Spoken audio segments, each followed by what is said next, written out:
പത്തനംതിട്ട മല്ലപ്പള്ളിക്കടുത്ത് കൊട്ടാങ്ങൽ പുല്ലാഞ്ഞിപ്പാറയിലെ ഔസേപ്പച്ചന്റെ വീട്. ഒരു വൈകുന്നേരം ബന്ധുവീട്ടിൽ പോയ ഔസേപ്പച്ചൻ വീട്ടിൽ തിരിച്ചെത്തി. വീട്ടിൽ ആ സമയം മകൻ ടിജിന്റെ കാമുകി ടിഞ്ചു മാത്രമേ ഉണ്ടായിരുന്നുള്ളൂ. ഓട്ടോ ഡ്രൈവറായ ടിജിൻ ഹരിപ്പാട് ഓട്ടത്തിന് പോയിരിക്കുകയാണ്.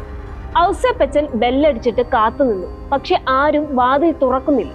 ടിഞ്ചു കുളിക്കുകയാണോ എന്നറിയാൻ കുളിമുറിയുടെ ഭാഗത്ത് പോയി നോക്കിയെങ്കിലും ശബ്ദമൊന്നുമില്ല. പിറകുവശത്ത് ചെന്ന് ചാരിയിട്ടിരുന്ന അടുക്കള വാതിലിൽ തട്ടി വിളിച്ചിട്ടും ഉള്ളിൽ നിന്നും യാതൊരു അനക്കവുമില്ല. തുടർന്ന് കിടപ്പുമുറിയുടെ ഭാഗത്തെ ജനാലയ്ക്കൽ വന്നു. പ്ലാസ്റ്റിക് ഷീറ്റ് കൊണ്ട് മറച്ച ജനാലയാണ്. ഷീറ്റ് കുറച്ചു മാറ്റി ഉള്ളിലേക്ക് നോക്കി. പക്ഷെ കട്ടിലിലോ തറയിലോ ആരുമില്ല. അവിടെ നിന്ന് പോകാൻ തുടങ്ങിയതും ഔസേപ്പച്ചന് ഒരു സംശയം, കട്ടിലിൽ ആരോ നിൽക്കുന്നുണ്ടോന്ന്. ഔസേപ്പച്ചൻ തിരിഞ്ഞ് ഒന്നുകൂടി പ്ലാസ്റ്റിക് ഷീറ്റ് മാറ്റി. ഉള്ളിലെ കർട്ടനും നീക്കി നോക്കിയതും അദ്ദേഹം ഞെട്ടിപ്പോയി. കിടപ്പുമുറിയിലെ ഫാനിനോട് ചേർന്നുള്ള കൊളുത്തിൽ മുണ്ട് കോർത്ത് അതിൽ തൂങ്ങി മരിച്ച നിലയിൽ ടിഞ്ചു. പോലീസ് അന്വേഷണം ആരംഭിച്ചു. മുൻ വിവാഹ ബന്ധങ്ങൾ ഉപേക്ഷിച്ച് 6 മാസമായി ഒരുമിച്ച് താമസിക്കുകയാണ് ടിജിനും ടിഞ്ചുവും. നേഴ്സായ ടിഞ്ചു ജോലി നഷ്ടപ്പെട്ടതിനെ തുടർന്ന് ഒരു വട്ടം ആത്മഹത്യക്ക് ശ്രമിച്ചിരുന്നു. അതുകൊണ്ട് ഇത് ആത്മഹത്യയായിരിക്കുമെന്നാണ് കാമുകൻ ടിജിൻ പറഞ്ഞത്. ആത്മഹത്യയിൽ സംഭവിക്കാറുള്ളത് പോലെ തന്നെ തുണി കഴുത്തിൽ മുറുകി ശ്വാസം മുട്ടി മരിച്ചെന്നാണ് പോസ്റ്റ്മോർട്ടം റിപ്പോർട്ട്. അതായത് 99% ആത്മഹത്യ. പക്ഷെ നിർണായകമായ ചില വിവരങ്ങളും പോസ്റ്റ്മോർട്ടം റിപ്പോർട്ടിൽ ഉണ്ടായിരുന്നു. ടിഞ്ചുവിന്റെ തലയ്ക്ക് പിന്നിൽ ക്ഷതമേറ്റിട്ടുണ്ട്. ശരീരത്തിൽ നിറയെ മുറിവുകളും ഉണ്ടായിരുന്നു. ജനനേന്ദ്രിയത്തിലെ 6 മുറിവുകൾ ഉൾപ്പെടെ 50-ലധികം മുറിവുകൾ.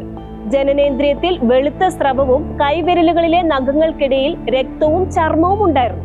അതായത് ക്രൂരമായ പീഡനത്തിന് ശേഷമാണ് ടിഞ്ചുവിന്റെ മരണം.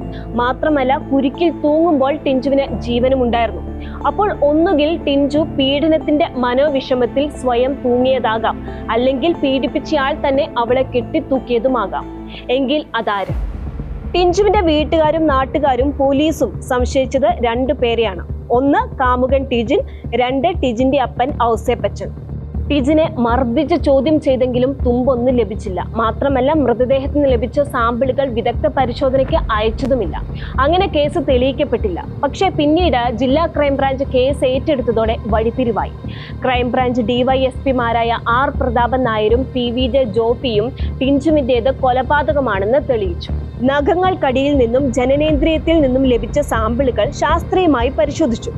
അവയിലെ DNA ടിജിന്റെയോ അപ്പൻ ഔസേപ്പച്ചന്റെയോ DNAയുമായി യോജിക്കുന്നുണ്ടായിരുന്നില്ല. അതായത് ടിഞ്ചുവിനെ ആക്രമിച്ചത് നാട്ടുകാരും പോലീസും ആരോപിക്കുന്നത് പോലെ ടിജിനോ അപ്പനോ അല്ല, മറ്റാരോ ആണ്. അയാൾ ആര്?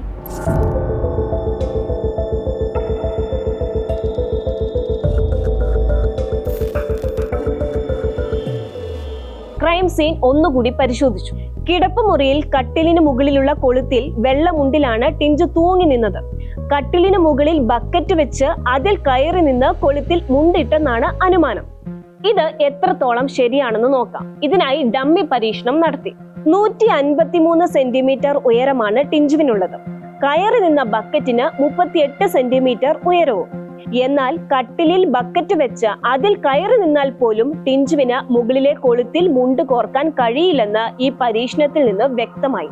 മാത്രമല്ല, ടിഞ്ചു തൂങ്ങി നിന്ന വെള്ളമുണ്ടിലെ കെട്ടിനും ഒരു പ്രത്യേകതയുണ്ടായിരുന്നു.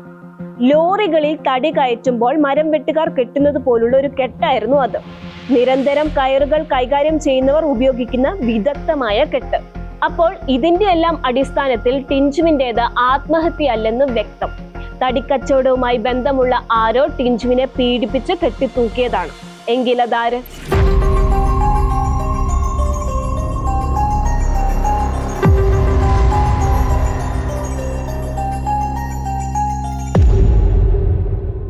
തടിക്കച്ചവടവുമായി ബന്ധപ്പെട്ട ആരെങ്കിലും അന്നേ ദിവസം വീട്ടിൽ വന്നിട്ടുണ്ടോ എന്ന് അന്വേഷിച്ചു.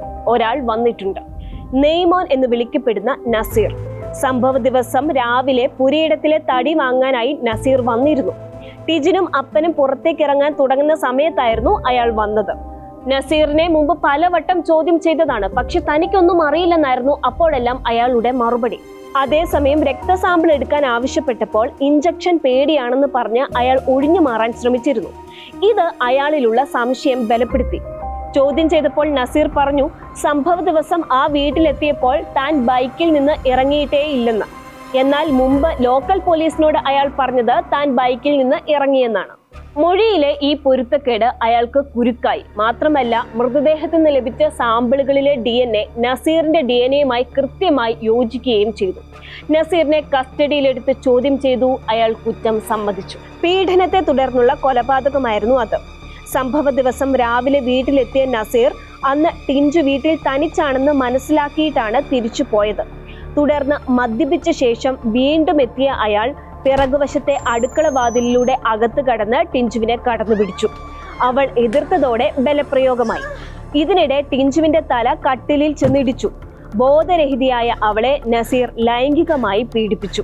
ശേഷം മുകളിലെ കൊളുത്തിൽ വെള്ളമുണ്ട് ഉപയോഗിച്ച് കെട്ടിത്തൂക്കുകയായിരുന്നു. അടുത്തൊന്നും വീടുകളില്ലാത്തത് കൊണ്ട് ടിഞ്ചുവിന്റെ കരച്ചിൽ ആരും കേട്ടതുമില്ല.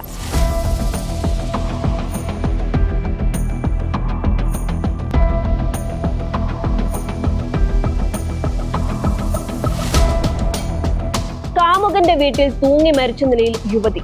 പൊതുബോധത്തിന്റെ ചുവട് പിടിച്ച് ഗാർഹിക പീഡനവും ആത്മഹത്യയുമാക്കി കേസ് എഴുതിത്തള്ളി. എന്നാൽ സത്യാന്വേഷികളായ ഉദ്യോഗസ്ഥർ അന്യം നിന്ന് പോയിട്ടില്ലായിരുന്നു. ഊരാക്കുടുക്കും ഡമ്മി പരീക്ഷണവും ശാസ്ത്രീയ തെളിവുകളും ടിഞ്ചു വധക്കേസിന്റെ ചുരുളഴിച്ചു.